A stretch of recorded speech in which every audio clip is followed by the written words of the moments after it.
Menjaga pikiran tetap waras di setiap detik kehidupan kita adalah sebuah keharusan. Apalagi ketika kita menghadapi detik-detik berlangsungnya sebuah momen yang cukup penting dalam hidup kita. Contohnya seperti pernikahan, sunatan, atau momen-momen penting lainnya. Nah, dalam video kali ini, kita akan sama-sama mendengarkan sebuah kisah tentang pergumulan hidup seorang pria 35 tahun yang harus berurusan dengan pihak polisian ketika baru saja ia melangsungkan pernikahannya dengan wanita yang ia cintai. Ya, kira-kira 2 minggu lah setelah ia nikah, polisi dengan terpaksa harus menciduknya dikarenakan kejahatan luar biasa yang ia lakukan terhadap seorang janda 1 anak di Rokan Hilir, yang belakangan jasadnya ditemukan di semak-semak kebun, dan yang tersisa hanya pipa-pipa putih saja. Lalu bagaimana kisahnya? Dan ada kisah menarik apa di balik tragedi mengerikan ini? Jadi begini. Tunas Pardomuan Ritonga, pria 35 tahun ini adalah seorang duda dengan 1 orang anak. Ia tinggal di sebuah desa yang dikelilingi oleh lebatnya perkebunan sawit yang diketahui merupakan perkebunan milik warga setempat. Dalam kesehariannya, Tunas dikenal sebagai petani, dan hasil perkebunan yang menjadi fokusnya adalah sawit dan karet.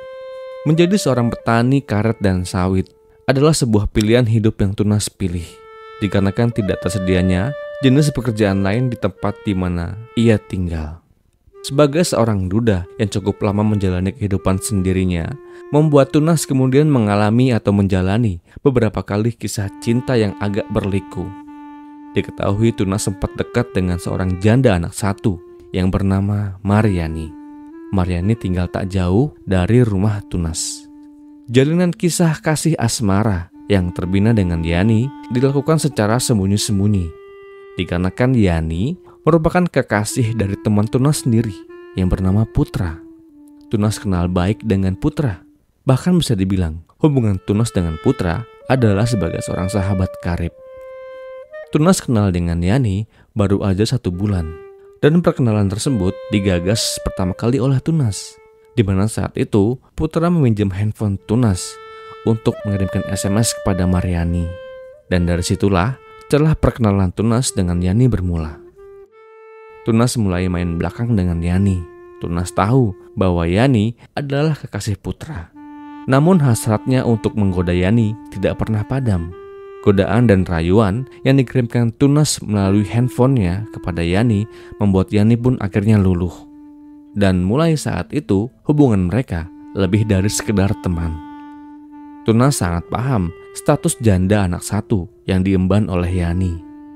Sebaliknya Yani pun juga tahu bahwa Tunas adalah seorang duda yang kala itu juga telah punya 1 orang anak. Namun ada hal yang tidak diketahui oleh Yani, yaitu bahwa Tunas di saat menjalin hubungan diam-diam dengan Yani, Tunas juga telah punya seorang kekasih yang segera akan ia nikahi. Kekasihnya saat itu berada di Jambi. Namun tentang hal itu, Tunas tidak pernah memberitahukannya kepada Yani. Sebagai seorang pria yang sedang berada di dalam posisi di mana ia harus menyiapkan segala persiapan pernikahannya, khususnya dalam hal pendanaan, Tunas bukanlah jagonya. Di detik-detik di mana tak lama lagi pernikahannya akan segera berlangsung, Tunas pada saat itu masih saja kelimpungan mencari tambahan dana untuk modal menikah. Entah yang salah itu ada di mana, tetapi segala hasil jerih payahnya tidak pula pernah ia rasakan. Alih-alih merasakan hasil jerih payahnya, Tunas selalu hidup dalam serba kekurangan. Tragedi suram yang menyelimuti kehidupan Tunas bermula pada hari Jumat, tanggal 5 Oktober tahun 2018. Di malam sebelum ia memejamkan kedua matanya, Tunas mencoba menelpon Yani. Dikatakan dalam sambungan telepon itu, Tunas bermaksud ingin meminjam uang sebesar Rp300.000, yang dimana uang itu diakui oleh Tunas akan ia pakai untuk mengurus akta anaknya. Pada saat itu, Yani mengatakan bahwa ia juga tak sedang pegang uang. Maka permintaan Tunas pun ditolak oleh Yani. Namun Tunas kembali mencobanya untuk meminjam uang Yani. Dikatakan oleh Tunas, "Yani, kau jual saja getah karetmu yang kau miliki. Uangnya biar kupinjam." Mendengar saran yang diopsikan kepadanya, Yani kemudian menyetujuinya. Dan di malam itu, terbentuklah sebuah rencana untuk bertemu keesokan harinya di sebuah tempat yang telah terjanji. Besok harinya, 6 Oktober tahun 2018, Tunas telah tiba di sebuah blok perkebunan sawit di Jalan Baru Desa Kasang Bangsawan, Kecamatan Pujut, Rokan Hilir. Saat itu ia datang terlebih dahulu di tempat itu atau di tempat yang terjanji. Tunas dan Yani berjanji akan bertemu di tempat itu sekira jam 2 siang. Tak lama kemudian, muncullah Yani dengan menggunakan sepeda motor Honda Supra X. Motor itu adalah miliknya. Kedatangan Yani tentu aja disambut dengan sumringah oleh Tunas yang sudah tak sabar ingin menerima uang yang akan ia pinjam. Namun sayang, uang yang hendak ia pinjam belum bisa ia terima saat itu. Dikarenakan Yani belum juga sempat menjual hasil getah karetnya kepada pengepul. Mengetahui di siang itu Yani tidak membawa uang yang hendak ia pinjam. Kemudian dengan nada memaksa, Tunas pun berkata, "Ya udah sana, temui dulu orangnya. Aku butuh uang itu segera." Mendapat bentakan dari Tunas, Yani tidak sempat menghela nafas sebentar saja. Tak lama setelah Yani tiba, Yani kembali pergi menggas sepeda motornya ke lokasi di mana ia akan menjual getah karet itu. Singkat kata, setelah menunggu selama 20 menitan, tibalah Yani di tempat semula. Di saat itu Yani pun mengatakan bahwa ia tak berhasil menjualnya dikarenakan orang yang mau membelinya tidak sedang ada di lapaknya. Mendengar hal tersebut, Tunas sempat kesal. Namun pada saat itu, Tunas masih bisa mengendalikan emosinya. Melupakan sejenak beban hidupnya, saat itu mereka pun saling berbincang-bincang panjang tentang apa saja di siang itu. Dan dari perbincangan panjang tersebut, muncullah hasrat birahi dari Tunas. Melihat kondisi perkebunan yang sepi, kemudian muncullah niat duda satu anak ini untuk menghadiri acara puncak di kebun itu. Ajakan tersebut kemudian diutarakan oleh Tunas, yang kemudian ajakan tersebut tidak pula ditolak oleh Yani. Awalnya mereka ragu untuk melakukan di tempat yang terbuka itu. Namun dikarenakan dorongan hasrat yang besar, mereka pun tidak peduli. Mereka masuk lebih dalam lagi ke arah perkebunan sawit itu, dan ketika dirasa telah menemukan tempat yang cocok, berlangsunglah acara puncak dirindangi pepohonan sawit di siang itu. Setelah sama-sama melepas syahwatnya, keduanya beranjak meninggalkan tempat itu. Dengan menggunakan sepeda motor milik Yani, mereka pun berboncengan berjalan-jalan menyusuri perkampungan di siang itu. Di perjalanan, Tunas kembali menanyakan perihal uang yang hendak ia pinjam. Namun saat itu Yani mengatakan bahwa uang itu belum ada dan dia butuh waktu untuk mengadakan uang itu. Tunas yang mendengar hal tersebut kemudian makin marah dan emosi, dan dia pun berkata, "Kapan kau bisa kasih uangnya? Aku lagi butuh banget soalnya nih." Yani yang mendengar paksaan Tunas hanya bisa diam tanpa berkata apapun. Diamnya seseorang belum tentu berdulang emas. Semakin Yani diam, semakin Tunas memuncak emosinya. Kemudian ia hentikan sepeda motornya dan ia turun. Dan ia segera mencari sebuah benda yang bisa ia pakai untuk melampiaskan emosinya. Saat itu Tunas mengambil sebuah batang kayu yang ia temukan di semak-semak kebun sawit. Lalu dengan kayu itu, Tunas dengan kasarnya, Tunas pukul kayu tersebut ke tangan kiri Yani. Mendapat perlakuan tersebut, Yani tentu menjadi marah. Kemudian ia ambil segenggam pasir dan ia lemparkan pasir itu ke arah Tunas, sambil mengumpat dengan menyebutkan penghuni-penghuni kebun binatang. Setelah melempar pasir tersebut, Yani kemudian menangis jadi-jadinya.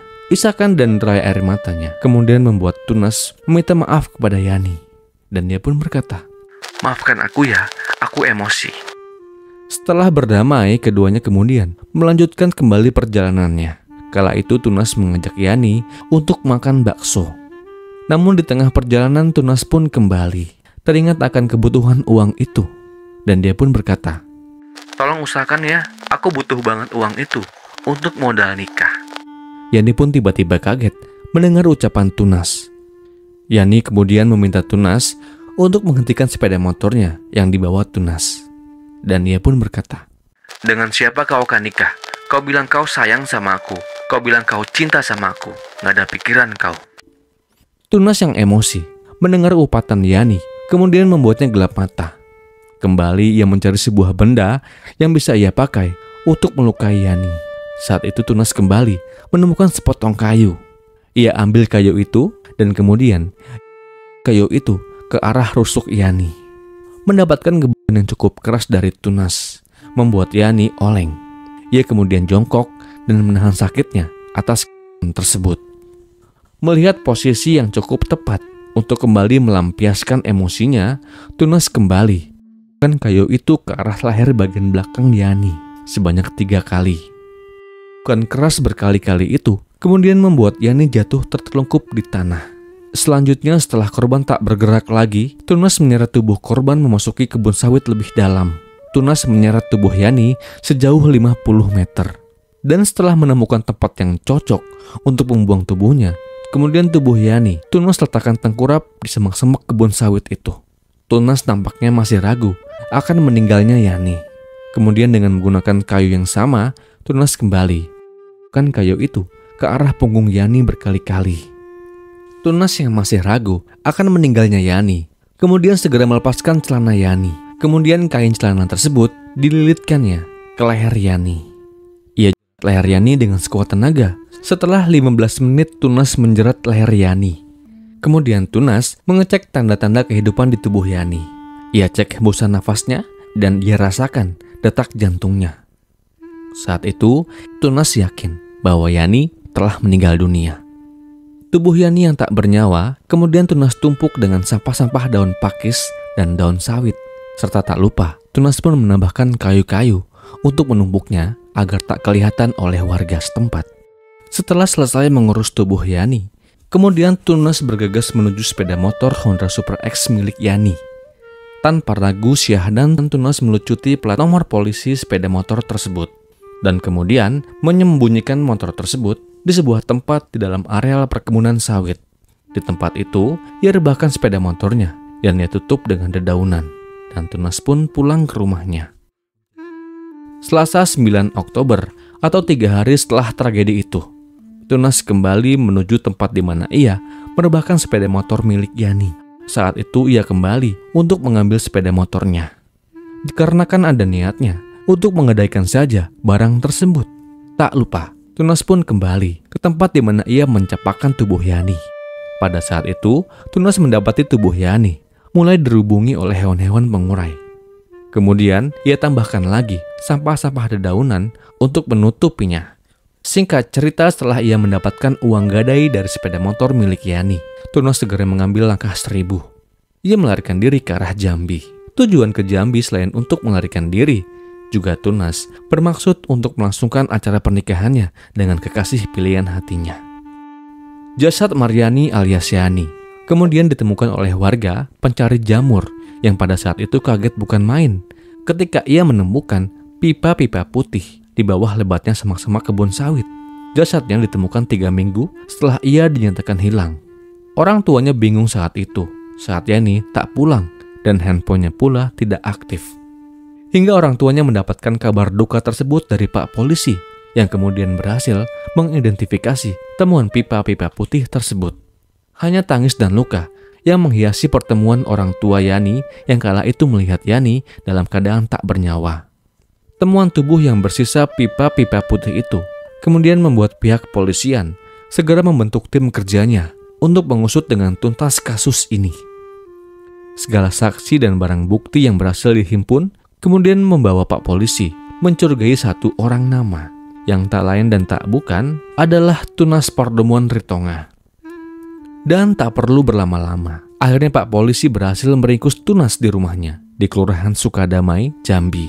Polisi terpaksa membawa Tunas yang kala itu baru aja menikah selama 2 minggu. Betapa kaget kehadiran Pak Polisi yang disadari oleh sang istri. Istrinya pun sampai-sampai tak percaya bahwa pria yang baru aja ia nikahi adalah seorang buronan polisi. Dan atas kejahatan yang dilakukan oleh Tunas, Majelis Hakim Pengadilan Negeri Rokan Hilir kemudian memvonis Tunas dengan hukuman 20 tahun penjara. Semoga vonis tersebut sangat pantas mengganjar Tunas dengan segala kejahatannya. Dan saya pun juga menyampaikan duka yang mendalam bagi keluarga yang ditinggalkan. Mohon maaf jika ada perkataan yang kurang tepat serta kurang tepat dalam penyampaian kisah ini. Jika ada pendapat yang berbeda, Silahkan ketikkan di kolom komentar. Dan kisah ini pun berakhir